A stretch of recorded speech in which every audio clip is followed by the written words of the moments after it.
Let's see what we got here. So it's gonna be a 4-inch BDS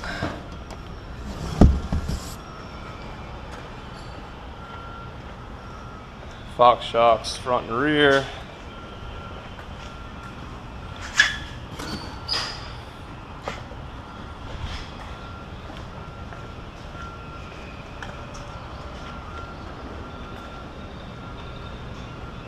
And 17-inch methods, 37 by 13.5 Nittos. It's gonna be good. All right, remove this clip, then we're gonna cut the bracket, the cutoff wheel.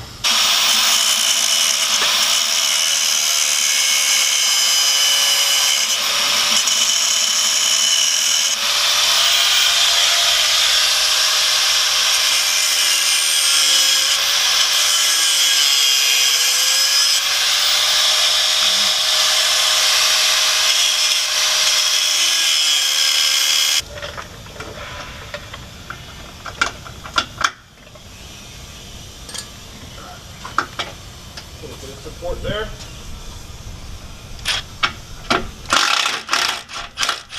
All right, now we're removing the shocks and removing that little vacuum line bushing, and then what is that, a 13/16? Yep. All right. Okay, we're working on the other shock now, and the sway bar brackets come off next. It's a 15mm.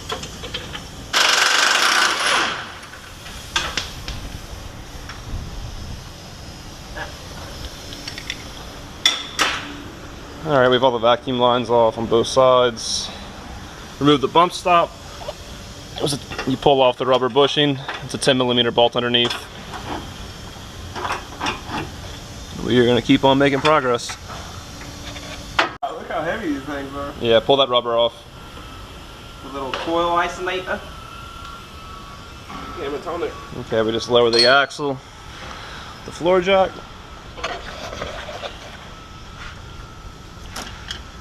Oh, my light's connected to it. That's good. All right. Now note, the rubber didn't come off on this one.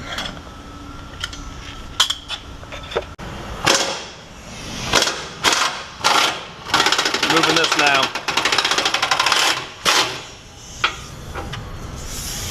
Good catch.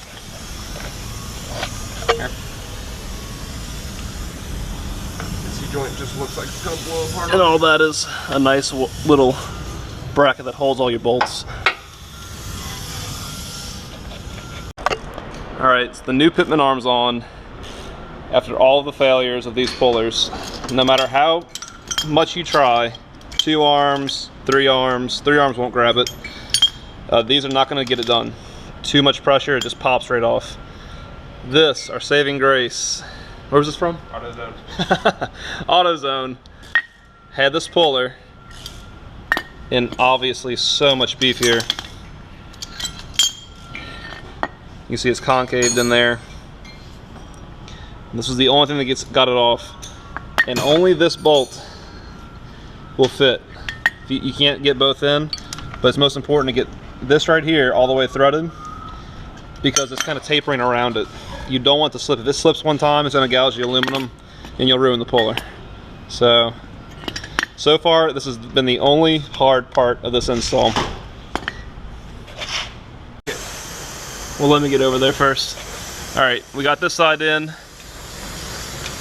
We have our cams in. That's the new bolt they supply.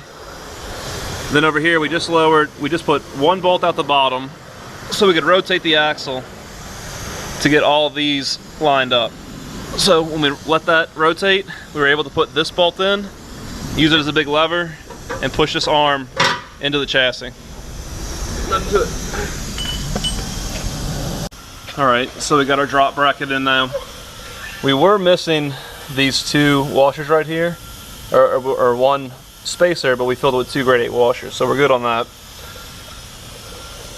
And so far so good. Alright, track bar is installed, and now we're going to get our springs ready, get our rubber boot, put on the new springs over there. We're reusing these. And a bunch more small brackets. Alright, so the 17s look awesome, but the wheel weights, the stick-ons, do hit the calipers. So they're coming off. Factories are going back on. Alright, so the front is completely finished. You have to rotate this clamp right here. It's coming out this way, you rotate it down. We did rotate this arm as well. Both sides, give it a little extra clearance for the dual stabilizers. And the back's almost finished. Just have to cut the U-bolts and tighten it down. Alright, so the last rear shock's going on. That's how we jacked it up. And we left the rear tires on. That way we can maneuver the rear axle around because of these alignment pins. The aftermarket blocks should have those as well. Alright, the lift is fully on now. Wheels and tires have been rebalanced because the wheel weights weren't clearing the caliper. You can see full lock, plenty of room.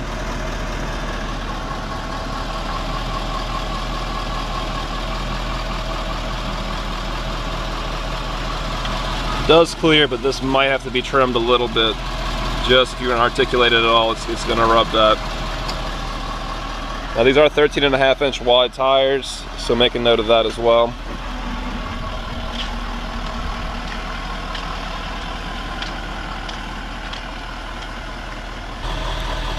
Alright, as you can see, all of the weights had to be put inbound, or inboard, whatever you want to call it.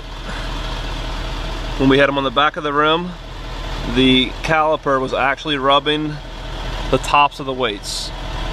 So, and with these wheels and this bead protector, we could not get hammer-on weights on the back of the rim. That could be different with a different tire setup, but these particular tires, there was no way to get a hammer-on weight on the back of the rim. So that's the best I could do for balancing purposes. I'm sure it'll be fine. 13.5 on an 8.5 wheel? Yeah, 13.5-inch tire on an 8.5-inch rim. They fit great. Same thing back here.